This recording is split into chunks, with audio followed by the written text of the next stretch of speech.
স্বাভাবিক, আলেম হব আল্লাহর জন্যে, এরপরে মানুষ আলেম বলবে স্বাভাবিক, দান করব আল্লাহর জন্যে, অতঃপর মানুষ দানবীর বলতে পারে, এটা স্বাভাবিক। কিন্তু কেবলমাত্র নিয়তটা যদি এমন থাকে যে আমি শহীদ হব, মানুষ আমাকে বলবে শহীদ, আমি বক্তা হব, মানুষ আমারে বলবে বড় বক্তা, আমি কারি হবে, মানুষ আমাকে বলবে আমি বড় কারি, আমি দানবীর হব, মানুষ আমাকে বলবে বিশিষ্ট দানবীর, এতটুকু যদি নিয়ত থাকে আর আল্লাহর সন্তুষ্টি যদি নিয়ত না থাকে, এই নিয়ত গরমিল হওয়ার কারণে কিয়ামতের ময়দানে জাহান্নামে যাওয়া লাগবে। তাহলে শহীদ হওয়ার পরে এত বড় মর্যাদা শহীদদের, যারা শহীদ হতে দেরি হয় জান্নাতে যেতে দেরি হয় না, যারা আলেম হলে আলেমরা জান্নাতে থাকবে নবীদের পরের সিরিয়ালে, সেই আলেমদের এত মর্যাদা, সে আলেমরা জাহান্নামে যাওয়া লাগবে নিয়ত ভেজাল হওয়ার কারণে। দানবীররা কোটি কোটি টাকা দান করার পরেও তাদের জাহান্নামে যাওয়া লাগবে নিয়ত ভেজাল হওয়ার কারণে। সুতরাং আলোচনা শুনতে বসেছেন, নিয়ত যদি ভেজাল থাকে, আমলের ভিতরে নিয়ত যদি ভেজাল থাকে, তাহলে এই আমল দিয়া কোনো লাভ আখেরাতে হবে না। তার মানে বোঝা গেল আমও গেল সালাও গেল, দুই দিক দিয়েই ক্ষতি। আর মানে আল্লাহ কোরআন শরীফে বলেছেন খাসিরাত দুনিয়া ওয়াল আখিরা, দুনিয়াও তোমার ক্ষতিগ্রস্ত, আখিরাতে ক্ষতিগ্রস্ত। সুতরাং এই দুনিয়ার কোনো নিয়ত থেকে থাকে, এটা আমার ভেতর থেকে ঝেড়ে ফেলে দিতে হবে। আমার জীবন, আমার মরণ, আমার নামাজ, আমার কোরবানি, আমার সমস্ত ইবাদত, জোরে আওয়াজ করে বলেন কার জন্য হবে? আর জোরে বলেন কার জন্য হবে? তাই আল্লাহ বলছেন قل إن صلاتي ونسكي ومحياي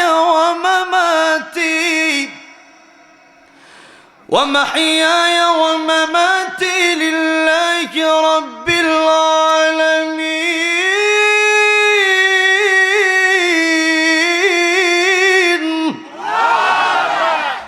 আল্লাহ বলছেন বান্দারা তোমরা বলো, নিশ্চয় আমার নামাজ, আমার কোরবানি, আমার জীবন, আমার মরণ সব আল্লাহর জন্য।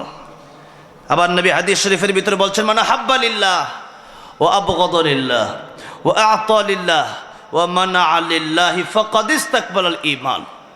ও দুনিয়ার মানুষেরা, তোমরা যদি কাউকে ভালোবাসো তো আল্লাহর জন্য ভালোবাসো, কাউকে যদি ঘৃণা করো তো আল্লাহর জন্য ঘৃণা করো। আমাকে এই যে আপনারা এত ভালোবাসলেন, এখানে দাওয়াত দিলেন, এই যে আইনা আমার ভাই যার বাড়িতে খাবার খাইলাম, আমরা নামটা কি? মানিক ভাই। আল্লাহ, এই লোক এত আয়োজন করছে, ও গরু, খাসি, দেশি মুরগি, আইর মাছ, পাবদা মাছ, কত রঙের, আপনার নামই তো সব জানি না, এত আয়োজন করে ফেলছে। এই যে ভালোবাসা, বলেন তো এটা কিসের জন্য? এটা কি আমার চেহারা দেখা না কোরআনের জন্য? আল্লাহর জন্য। কথা ঠিক না বেঠিক বলেন? মানুষ সাধারণত দলীয় প্রোগ্রামে যেতে হলে 500-1000 করে টাকা দিতে হয়, সিঙ্গারা খাওয়াইতে হয়। আর এখানে এসে এই যে দেখলাম আজকের মাহফিলটা, লক্ষ লক্ষ টাকা মানুষ দান করে এই মাদ্রাসায়, মদিনাতুল উলুম মাদ্রাসায়। এই শীতের ভিতরে নিজের টাকা খরচ করে ভাড়া দিয়ে আয়সা আবার এই মাদ্রাসায় দানও করতেছে 10,000, 20,000, 30,000। এই সমস্ত এই টাকাগুলো এখানে দিচ্ছে, এগুলা কি দুনিয়ার কোনো স্বার্থ না আল্লাহর ভালোবাসায়? কথা ঠিক না বেঠে? আল্লাহর ভালোবাসা। জোরে বলেন আলহামদুলিল্লাহ।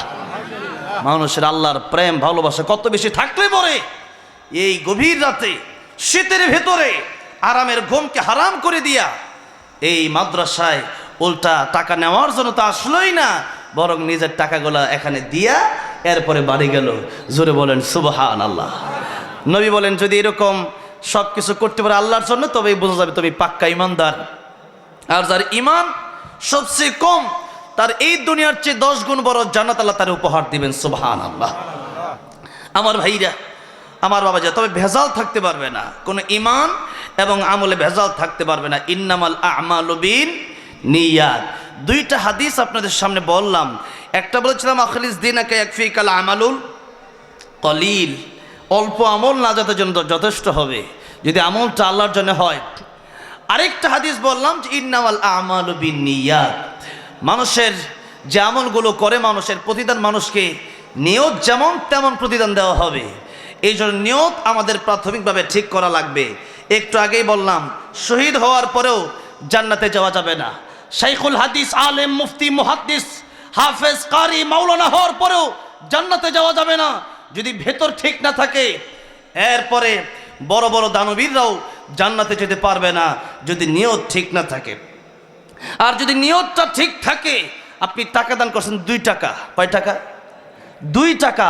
এই 2 টাকা কিয়ামতের ময়দানে আপনার নিয়ত ঠিক থাকার কারণে পাহাড় পরিমাণ নেকি হয়ে নেকের পাল্লায়, নেকের পাল্লাটা ভারী হয়ে যাবে আপনার জন্য। জুড়ে বলেন সুবহানাল্লাহ।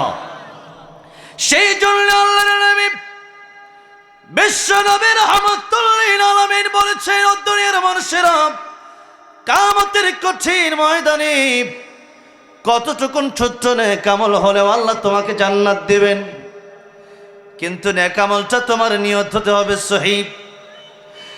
প্রত্যেকটা নেক আমল আল্লাহর জন্য কেন করতে হবে?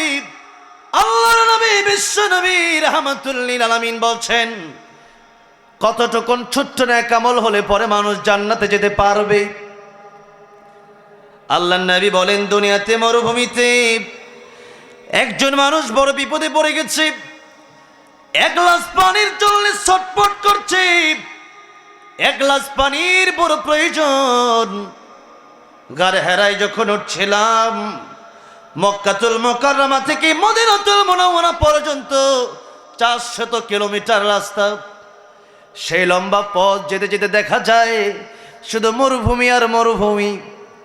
সেখানে হাঁটতে হলে অথবা পাহাড়ে উঠতে হলে শুধু পানির প্রয়োজন। গাড়ি হেরায় যখন উঠছিলাম মনে হচ্ছিল পানির এতটা প্রয়োজন, ডান পাশে পানি আর বাম পাশে যদি 10 কোটি টাকা রেখে দেওয়া হয়, আর যদি জিজ্ঞাসা করা হয় কোনটা প্রয়োজন, অবশ্যই সেখানে মানুষ বলবে পানির প্রয়োজন।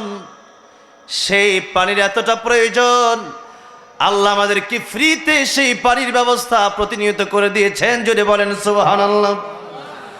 আল্লাহর নবী বলেন, দুনিয়াতে মরুভূমিতে 1 গ্লাস পানির জন্য একজন মানুষ বিপদে পড়েছে, আরেকজন মানুষের কাছে 1 গ্লাস পানি আছে অথবা 1 বোতল পানি আছে। দুনিয়াতে সেই লোকের বিপদের সময় নিজের পানি নিজে পান না করে সেই ব্যক্তিকে পানি পান করে দিল, যে ব্যক্তির 1 গ্লাস পানির বড় প্রয়োজন ছিল। আল্লাহর নবী বলেন, কিয়ামতের কঠিন ময়দানে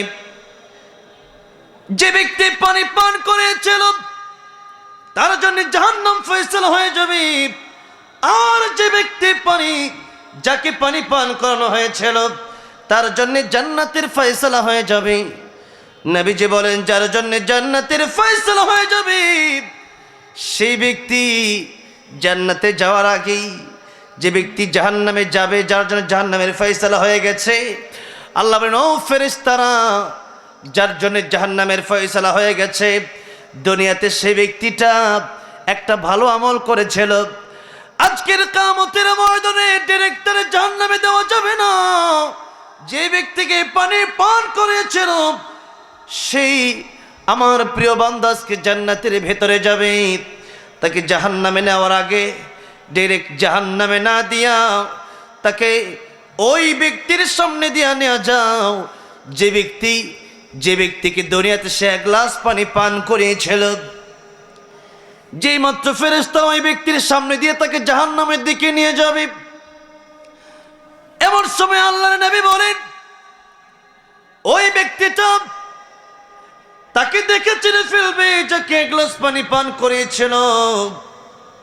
লোকটা ডেকে বলবেন, আল্লাহর বান্দা, আজকের কিয়ামতের কঠিন ময়দানে আমি বিপদে পড়ে গেছি। এটা কেমন বিপদের দিন! ইয়াউমা ইয়াফিরুল মারউ মিন আখিহি ওয়া উম্মিহি ওয়া আবিহি ওয়া সাহিবাতিহি ওয়া বানিহি।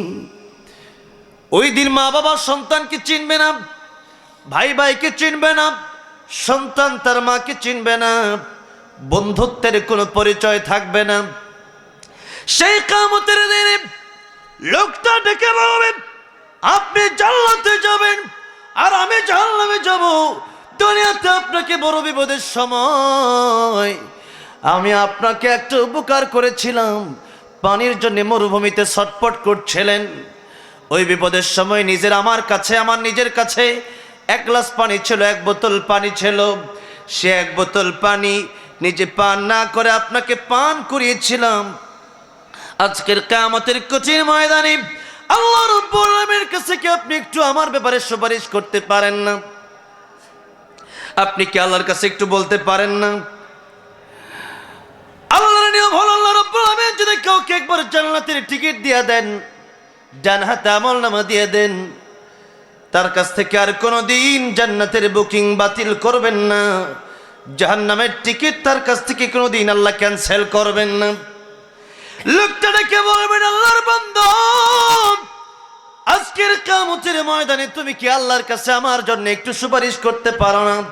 লোকটা বলবেন, হ্যাঁ, দুনিয়াতে বড় বিপদের সময় তুমি আমাকে সাহায্য করেছিলে, আজকের কিয়ামতের ময়দানে আমি কি তোমার জন্য একটু আল্লাহর কাছে বলতে পারি না? অবশ্যই পারবো।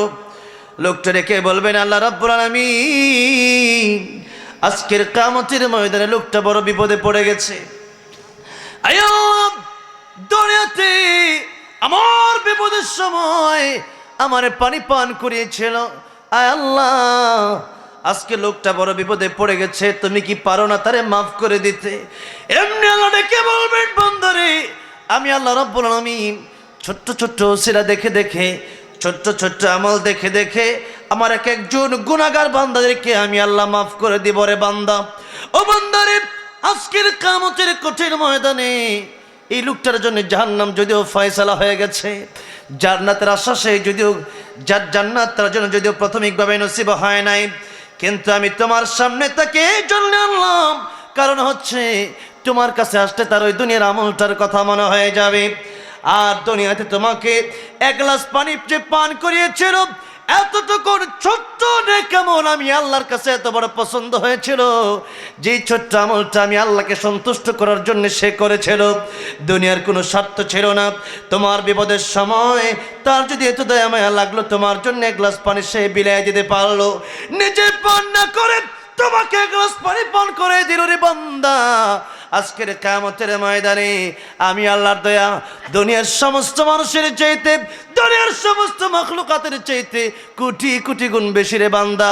যারে বান্দা আজকের কিয়ামতের ময়দানে তোরে যে এক গ্লাস পানি পান করেছিল, ওই ছোট্ট আমলটাকে ওসিলা করে আজকে তোর সাথে এই ব্যক্তিটাকেও আমি আল্লাহ রাব্বুল আমিন জান্নাতের মেহমান বানিয়ে দিলাম। আল্লাহু আকবার।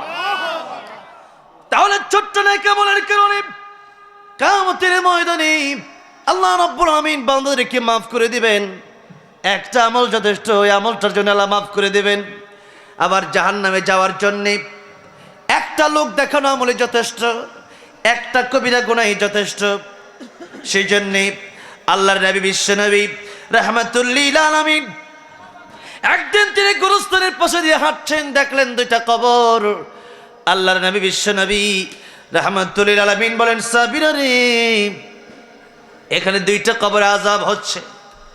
একটা কবরে আযাব হচ্ছে, একটা মাত্র কবিরা গুনাহ তার, ওই কবিরা গুনাহটা হচ্ছে পেশাব থেকে সে বাঁচে নাই, অপবিত্র থাকতো, পবিত্র থাকতো না।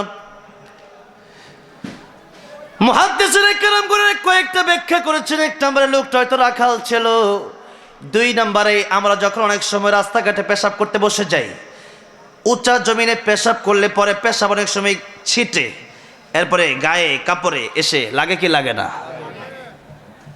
আবার দেখা যায় পুরুষ মানুষ যারা পেশাব করার পরে 1 মিনিট, 1.5 মিনিট, 2 মিনিট পেশাব অনেক সময় বের হতে থাকে। অনেকে পানিও নেয় না, ডিলা কুলুপ নেয় না, টিস্যু নেয় না। এই যে অপবিত্র থাকলেন, এই অপবিত্র থাকার কারণে আপনার কবরে সবচেয়ে ভয়ঙ্কর আযাব হবে নবী বলেছেন। তাহলে এখন থেকে কি ডিলা কুলুপ নেবেন তো? টিস্যু নেওয়া লাগবে তো?